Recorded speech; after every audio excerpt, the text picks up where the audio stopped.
नमस्कार, times of Swaraj में आप सबों का स्वागत है और मैं हूं संतोष सिंह। और आज हम टाइम्स ऑफ स्वराज में ऑपरेशन के पाठक के दौरान कई ऐसे मुद्दों पर चर्चा करना चाहते हैं जिसके सहारे राज्य के शिक्षा व्यवस्था को, जो पटरी से काफ़ी दूर चला गया है, पटरी के पास लाया जा सकता है। गपशप कार्यक्रम के दौरान कई शिक्षाविद, शिक्षा से जुड़े हुए लोग हमारे कार्यक्रम में जुड़ते हैं और सलाह देते हैं, और हम भी उस सलाह के आधार पर ग्राउंड में चीज़ों को समझने की कोशिश करते हैं कि वाकई में जो सलाह आ रहा है उस सलाह पर अमल हो सकता है कि नहीं। एक तो ये बात कि अब हर स्टूडेंट, जो छात्र हैं, छात्रा हैं, उनका अब सीधे सीधे तौर पर स्कूल के प्रबंधन से रिश्ता जुड़ने जा रहा है। एक फॉर्म आप देख लीजिए, यही फॉर्म है। ये फॉर्म बिहार सरकार की तरफ से जारी किया गया है और इस फॉर्म में है कि हर अभिभावक को ये लिख के देना है कि हमारे बच्चे 75 डेज, मतलब रोज़ाना स्कूल आएंगे, ये आप सुनिश्चित कीजिए। इसका शपथ पत्र भर के देना है। उस शपथ पत्र के कॉलम में भी कई ऐसी बातें हैं शिक्षकों को लेकर, पढ़ाई को लेकर, ये सारी बातें भी उसमें कहीं न कहीं इंगित है। मतलब अब हर स्कूल के तमाम बच्चों का एक कमेटी होती थी जिसमें 3-4-5 लोग होते थे। अब हर बच्चे के गार्जियन उस स्कूल के प्रति जिम्मेवार होंगे और उनके बच्चे की पढ़ाई हो रही है या नहीं हो रही है, समय पर शिक्षक आ रहे हैं कि नहीं आ रहे हैं, पढ़ाई में क्या सुधार होना चाहिए, ये सारे चीज़ों का इन्वॉल्वमेंट जैसे पहले स्कूल को लेकर हुआ करता था कि भाई स्कूल में बच्चा पढ़ने, मेरा बच्चा पढ़े चाहे नहीं पढ़े, लेकिन गांव के बुजुर्ग लोग एक बार स्कूल की तरफ जरूर चले जाते थे कि मास्टर साहब लोग क्या कर रहे हैं और उनको क्या मदद की ज़रूरत है। तो ये अब चीज़ें फिर से शुरू करने की कोशिश हुई है के पाठक के द्वारा। और जनगणना को लेकर तो के पाठक ने पत्र निर्गत कर दिया है, लेकिन कई जगह ये बातें भी सामने आए हैं कि के पाठक के आदेश के बावजूद भी स्थानीय स्तर पर डीएम उसको अभी छोड़ने को तैयार नहीं है। इस वजह से कई जिलों से ये खबर आ रही है कि शिक्षक अभी भी डाटा एंट्री करने में लगे हुए। तो ये एक ऐसा काम है जिस काम को युद्ध स्तर पर सरकार चाह रही है। तो डीएम कहीं न कहीं कई तरह के सहयोग अभी के पाठक को कर रहे हैं। तो उस मसले पर हमें लगता है कि थोड़ी नज़रअंदाज किया जा रहा है के पाठक के उस पत्र को। ज़रा देख लीजिए कि ये पत्र है आपको डीएम साहब का के हवाले से, और प्रखंड विकास पदाधिकारी क्या लिख कर देते हैं, ज़रा इसको देखिए। सीधे तौर पर वो कह रहे हैं कि भाई डीएम का आदेश छोड़ना नहीं है। तो वो भी 2-3 दिनों में वो चीज़ें ख़त्म हो जाएंगी और हमें लगता है कि मास्टर साहब लोग को अब स्कूल लौटने का सिलसिला शुरू भी हो जाएगा। डाटा एंट्री, एक मास्टर साहब के पास ज़्यादा लोगों की डाटा है भी नहीं, 100-150 लोगों का डाटा एंट्री करना है, उस एंट्री में लगे हुए हैं। एक और बात जो बात सामने आई है कि पूरी प्रदेश में जिला स्कूल है ना, देखते कितना बढ़िया बिल्डिंग, उस ज़माने का जिला स्कूल, हर स्कूल जिले में एक अच्छा जिला स्कूल है, इंफ्रास्ट्रक्चर उसके पास में है। एक बार अभियानंद जी नीतीश कुमार को सलाह दिए कि ये जो जिला स्कूल है वो हमको दे दीजिए, मतलब पुलिस डिपार्टमेंट को दे दीजिए, और पुलिस डिपार्टमेंट बिहार के सभी जिला स्कूल को अपने तरीके से हम व्यवस्था करेंगे, पढ़ाई की व्यवस्था, टीचर की व्यवस्था। ये प्रस्ताव बढ़ा भी, लेकिन पता नहीं कहाँ से किसके दिमाग में क्या आया। वो मॉडल स्कूल बनाना चाहते थे अभियानंद, लेकिन उसको नीतीश कुमार ने उस प्रस्ताव को खारिज कर दिया। हमारी हाल के दिनों में बातचीत में हमने उनसे बात किया था कि भाई बिहार की शिक्षा के सुधार में क्या हो सकता है, क्या करना चाहिए। तो तत्काल तो हर जिले में इंफ्रास्ट्रक्चर की बात करें, खेलने कूदने की बात करें, मतलब जिला स्कूल का जोरा नहीं है। आप जिला स्कूल एक मॉडल खड़ा कीजिए ना, जिला में एक मॉडल, अनुमंडल में एक मॉडल। पहले आप मॉडल खड़ा कीजिए ना कि भाई ये प्राइवेट स्कूल को कम्पीट कर सकता है। लोगों के अंदर जो अभिभावक जो सरकारी स्कूल से मुख मोड़ लिए हैं, उनको कम से कम लगे ना कि अच्छा मुजफ्फरपुर जिला स्कूल में जो है सो हमारा बच्चा का एडमिशन हो जाएगा तो बेस्ट स्कूल जो है प्रभात तारा को भी टक्कर दे सकता है। दरभंगा जिला स्कूल में एडमिशन हो जाएगा तो संत माइकल, संत कैरेंस, होली मिशन, बहुत सारा स्कूल है, उसको चैलेंज दे सकता है। तब तो गार्जियन के अंदर में एक भावना बढ़े कि नहीं सरकारी स्कूल में भी पढ़ना चाहिए। अभी सरकारी स्कूल में पढ़ता है, नाम लिखा लेता है, कोचिंग करता है, चलो नाम लिखा हुआ है कोचिंग करते रहे, क्योंकि पढ़ाई ही नहीं है। आपको ये जानकर आश्चर्य होगा, एक खबर हम आपको दिखा रहे हैं, उस खबर को गौर से देखिए। मुजफ्फरपुर जिले से ये खबर आई है और पूरे बिहार से जब हम डाटा कलेक्ट किए तो लगभग 8,000 जो है 10+2 स्कूल खोल दिए हैं पूरे बिहार में। अब हर पंचायत में स्कूल खोलना है। 6,000 तो इन्होंने जारी कर दी है सूची। उस 6,000 में 4,000 से अधिक ऐसे विद्यालय हैं जहाँ शिक्षक ही नहीं है। एडमिशन ले लिया आनंद किशोर इस बार। हमको पोर्टल में हम एडमिशन का मतलब पटने से पोर्टल से आपको एडमिशन होगा, कॉलेज अलॉट होगा। इतना बड़ा ही महारथी है। विद्यार्थी मान लीजिए कि हमारा घर मान लीजिए कि बेगूसराय है, तब जीडी कॉलेज में चाहेंगे कि हमारा हो जाए है। ये नहीं, आप नहीं कीजिए, हम पटने से भेजेंगे आपको अलॉट करके पोर्टल से, तब आप नाम लिखें। अरे भाई मुश्किल है। आनंद किशोर तो आनंद किशोरे है। ये तो बाप रे इतना बड़ा हाई प्रोफाइल विचार रखते हैं, कहने की जरूरत नहीं है। अपने पढ़े फिर चल गए आईटी, सारा आईटी वाला चीज़ जो है जो बोरा लेकर पढ़े वो भूल गए कि कैसे हम पढ़े पटना में।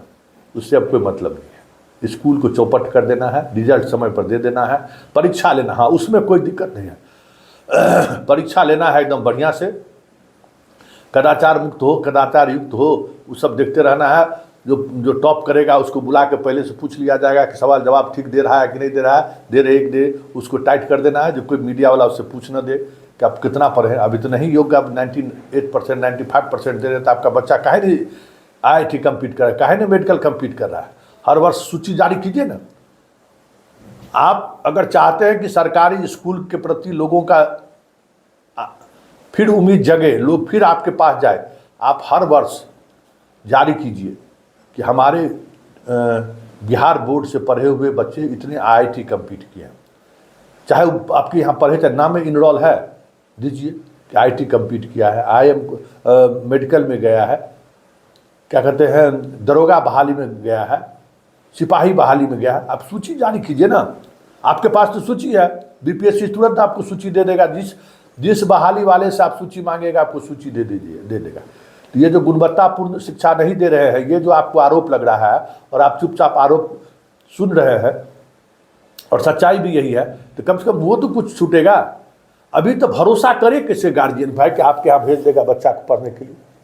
न टीचर है, न लैब है, कुछ नहीं है। प्राइवेट स्कूल में इससे आपसे बेहतर स्थिति ऐसा भी नहीं है। तो जरा सुनिए, एगो दरभंगा की बच्ची क्या बोल रही है, जरा आप भी सुन लीजिए। ये था कि हमारे स्कूल में लैब तो है पर कुछ एक्सपेरिमेंट नहीं होते।